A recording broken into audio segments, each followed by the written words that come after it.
the crucible of knowledge and the fire of curiosity, let us forge a new India, where the alchemy of science transforms challenges into opportunities and the spirit of innovation lights the path to a prosperous and enlightened tomorrow. Namaskar and welcome to the super exclusive episode of Beyond Show, where today we have the privilege of interviewing Dr. Renu Swarup. Dr. Renu Swarup has served as the Secretary of Department of Biotechnology, Government of India, for over 3 years, during which she spearheaded several national as well as international initiatives to promote biotechnology research, innovation, and entrepreneurship. She was also the chairperson of Biotechnology Industry Research Assistance Council, that is BIRAC, a public sector enterprise that supports more than 5,000 startups and over 60 incubators in the biotechnology sector.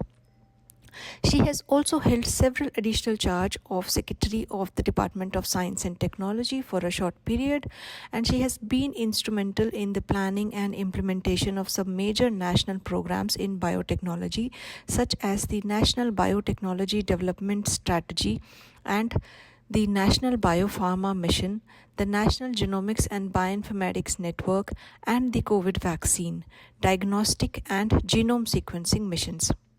She has also been actively involved in the policy formulation and coordination at the national and international levels. She was a member of the Task Force on Women in Science, constituted by the Scientific Advisory Committee to the Prime Minister. Also, she has represented India in several bilateral and multilateral forums on biotechnology. Dr. Swarup is a fellow of several prestigious scientific societies and academies, and also she received numerous awards and recognition for her outstanding contribution to biotechnology. So whether you are a budding researcher, an entrepreneur seeking inspiration, or simply a curious mind about the future of technology, you are in for a treat. Join us as we uncover the wisdom, Experience and the personal reflections of Dr. Renu Swarup in this enlightenment and thought-provoking conversation. So welcome to Beyond Show, ma'am, and thank you so very much for joining us today. We are very delighted to have you on Beyond Show. Thank you very much, Sonia. It's always a pleasure to see how youngsters like you are looking at taking science to the masses. And this is a very important initiative of yours, and it's a pleasure for me to speak with you. Thank you so much, ma'am. So, ma'am, can you just tell us about your background and the current roles that you are in now? That's a long journey, Sonia. You're asking me to talk about over 35 years. I am basically a PhD in genetics and plant breeding. I'm from Lucknow University. I won't go before that because I changed a large number of schools. My father being in the defense, I was all over the country doing my education in school. And actually, if you see, I think that's really what gave me a lot of values that I have today. And that is to engage with people, to discuss with people, to very quickly adapt to new environments and to new groups. And then I did my post-graduation from Lucknow. I'm a Lucknow University product, and then did my PhD, as I said, in genetics and plant breeding. Forestry was my area, the Forest Research Institute. And then I moved to Norwich, the John Innes, to do my postdoctoral, came back and took up this job at the Department of Biotechnology as a science manager. Many people ask me, why do you leave science and get into wet lab and get into policy and planning? But that has its own charm, which I enjoyed. Spent 35 years there, did a lot of work in terms of looking at programs that we started, policy initiatives that we took. And the excitement was because Department of Biotechnology was set up as a department in 86, and I joined in 89. So I was one of the first batch that joined. So it gave us like a green field to be able to take that forward. And what better than to move within an organization and then to retire as the secretary of that organization. And that's really what I really thoroughly enjoyed doing.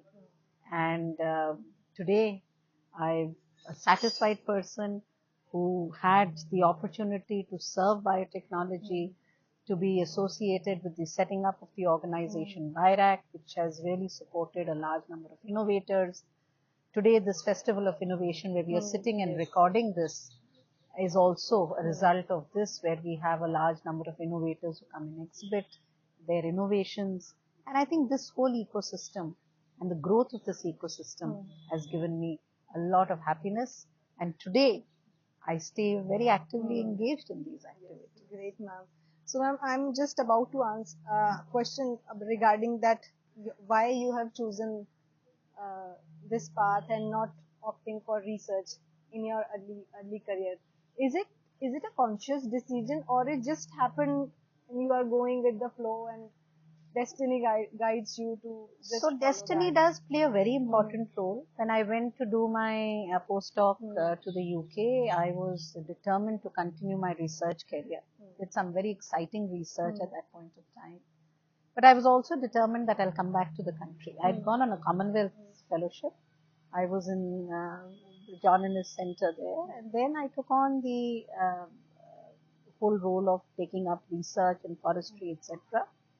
I was offered, as always, as others are, opportunities to stay back and get associateships. I continued for some time there, but always had this that I'll come back to the country. When I came back to the country, I had obviously different job options before me, research, and this new position that was advertised for the science policy. Interestingly, at the same point of time, because obviously I was a young postdoc and I had opportunities, I was already a pool officer. CSIR used to offer a pool officership at that time. I was already a pool officer. It's still there. I was already a pool officer. So I could have continued my research. But when this Department of Biotechnology position came out, there was one line in it which said, it's a new department. Biotech is a sunrise sector. We are recruiting young scientists, which will help us to shape the future of biotechnology in the country. You still remember that? I still remember that. And I think that line caught my attention. And I thought, I was always interested in planning new things. I mean, as a scientist, you're always planning. So I thought, there are so many experiments that I plan and take forward in my research. If I can get an opportunity to serve the country and help in the planning of biotechnology, what better? So I went to give my interview, and Dr. S. Ramachandran was our secretary then. And I remember he asked me again the same question, why are you not going for research? Why are you wanting to take this up? And this is the response that I gave to him, that, sir, I'm excited that I could be part of a team that is going to shape the future of biotechnology in the country and be part of the global large biotech. And I don't know what sort of gave him the reason to select me, but he did. And I think from then, there was no looking back. I immediately took the decision that I'm not going to go for the research jobs. I was offered a number of research jobs then, but I will take this up. And believe me, in these 35 years, not a single day did I regret that decision for getting into this path as a science manager. Great, ma'am. Actually, we should all thank the person who wrote those lines. So that probably it was Dr. Ramachandran himself, because that was his vision for biotechnology. And that was the time. This all is just starting. Absolutely. So, ma'am, during your journey, how has the foundation laid by your upbringing and family support, just contributed to shaping up your career path? As I mentioned to you, I'm from a defense background. My father was in the army. One key message that our parents gave us, we are three sisters, is that whatever you do, give your 100% to it. Hard work, hard work, hard work. That's the only way that you can succeed. There has to be 100% commitment to what you do. But more importantly, whatever path you choose, stay committed to it. And be very clear as to what your goal is. And I think that, so obviously with defense, there was a lot of discipline. And that discipline came into me. And as I said, moving from place to place gave us the behavioral, concept of adjusting very quickly to new circumstances. So that also gave us a very important learning that you never have to really come under stress. Because in the defense, everything happens suddenly. And I saw my father suddenly preparing for war, suddenly going. So there's nothing like stress in that. The other major learning that I got as a child, and again, I totally give my parents the credit for that, is they always said it's the country first, the organization next, and self last. So always put yourself behind the country and the organization or whatever mission you're doing. And I think these few values that I got, they sort of stuck with me. And I did get many more as I went into my career. But I think those were important as the foundation that helped me to move ahead. And you have followed all these through your career. You have done so much for India, setting up the landscape for biotechnology in India. So, ma'am, your role as the chairperson of BIRAC, you have been instrumental in promoting research and innovation in biotechnology with a focus on startup and SMEs. How has BIRAC uniquely contributed to foster an ecosystem of innovation, and what challenges and opportunity do you see that the current biotech startup in India ecosystem has? So the biotech ecosystem way back in 2012 was a very nascent ecosystem. As I said, the strategy is what actually brought in the specific policy decision to say we will now work with startups and industry and connect them to academia to take research to the market, take it to the society, and to take it to also be a driver of our bioeconomy. With this, we announced in 2007 that we would set up BIRAC, and that's really when the whole setting up of BIRAC was conceptualized. In 2012, BIRAC came in position. We started it as a pilot earlier to see what would work. As I said, the whole issue was not just to provide funding, but to create an enabling ecosystem. With that, BIRAC today, after 10 years, has created one of the most robust ecosystems for biotechnology, where we have a large number of innovators, entrepreneurs, researchers, students, industry, national, international, all connected. And the whole purpose is, how does biotechnology become a driver of our bioeconomy? We have funding schemes which are available from students to taking idea to taking it to market. As I said, we have the ecosystem of incubators, shared facilities. We have specific programs like the Biopharma Mission. We have societal programs.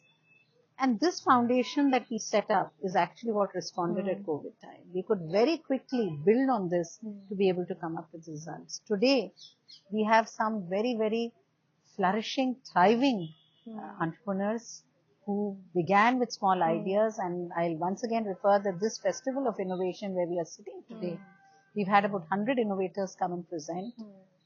Many of them have been able to mobilize their investments.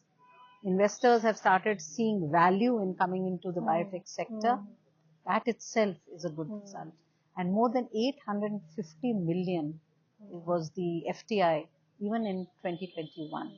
I mean, these are rough figures, you may know there, but we have more than 1,000 startups which actually got established in 2021. Today we have over 6,000 startups, we have more than 75 incubation centers, we have regional centers across the country, and right from low-hanging fruits to looking at technologies which are from the farmers, looking at newer technologies, to looking at AI-driven technologies, to looking at digital technologies, to health diagnostics, health implants, to vaccines. We have the plethora of new technologies, innovations that we offer to the public. Great, ma'am. Ma'am, this is regarding, as you have correctly said, now the ecosystem is improving, and the government funding plays a very critical role in transforming the research from lab to make a product or some innovation that can be utilized by the society for economy benefits. But as we have already seen that recently the amount of funding is increased by the government, but still it is very less as compared to other science giants.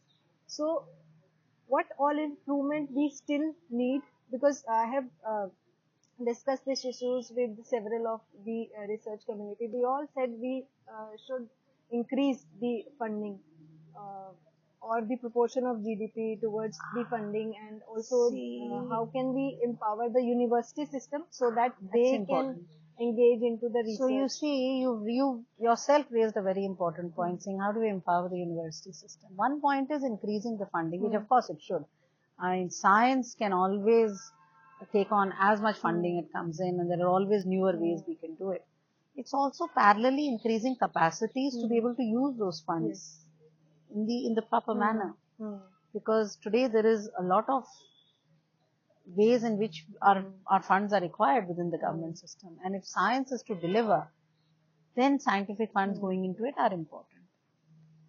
I think for us to increase funding, we need to increase capacities for it, and those capacities that we will increase will not be just in the tier 1 cities, but they'll go to tier 2, tier 3 other cities, university system.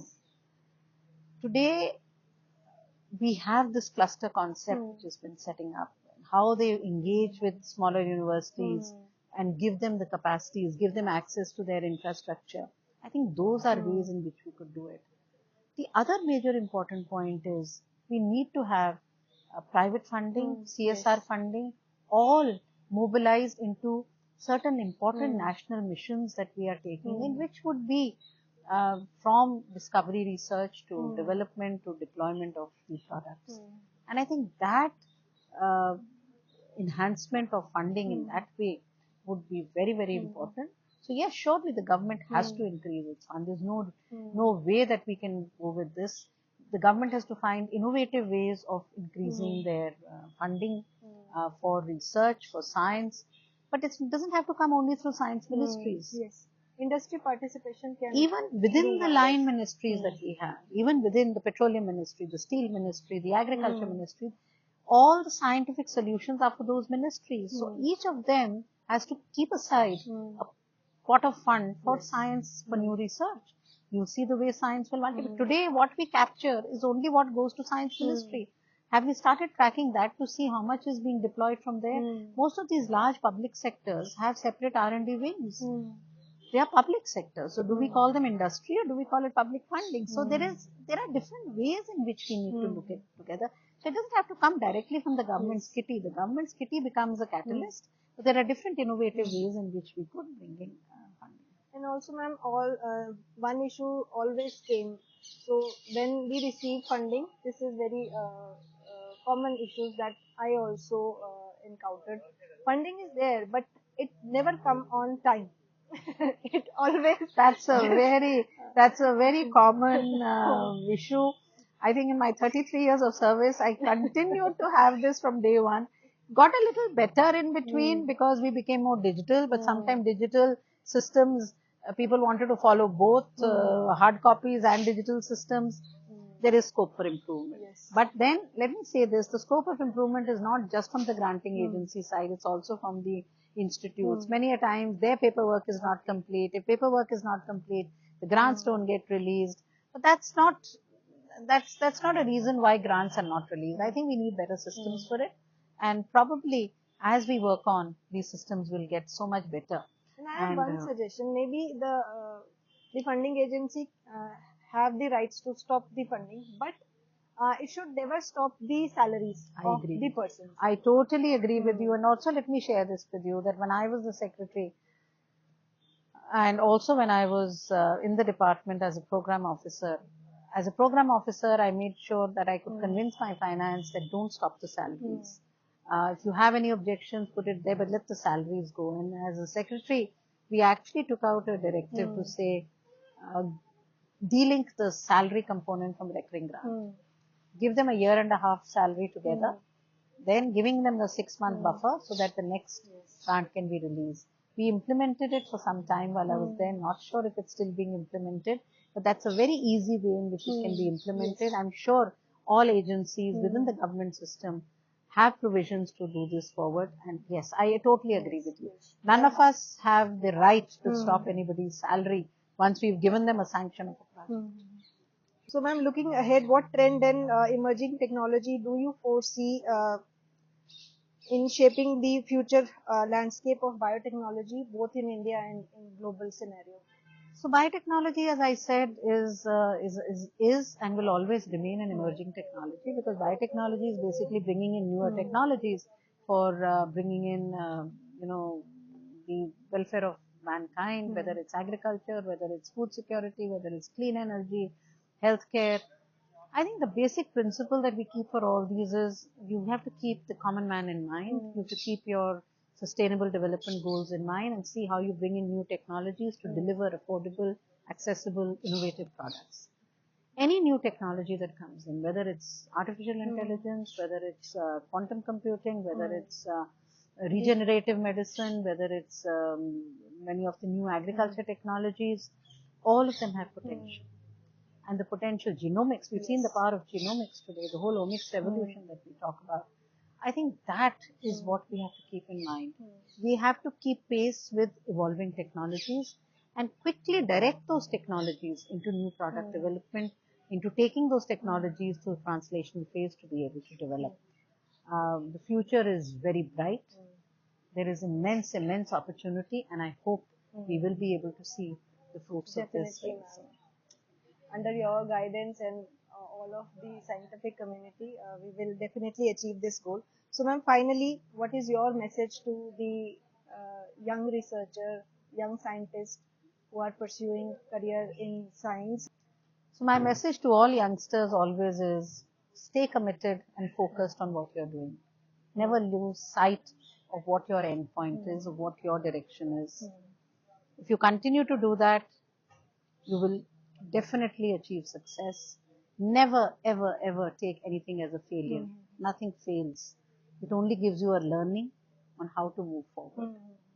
Tells you how you will have to climb the next step. And I think that's really what you want to do. Hard work. Continue your hard work, continue your commitment, and I'm sure you will succeed in whatever you do. Good luck. Thank you so much for giving us the opportunity to interact with you. We are blessed to have you on our show. Thank you very much, Sonia. Thank you, and wish you all good luck for your future and what you're taking forward in this very important science outreach program. Thank you so much. Thank you so much. Thank you.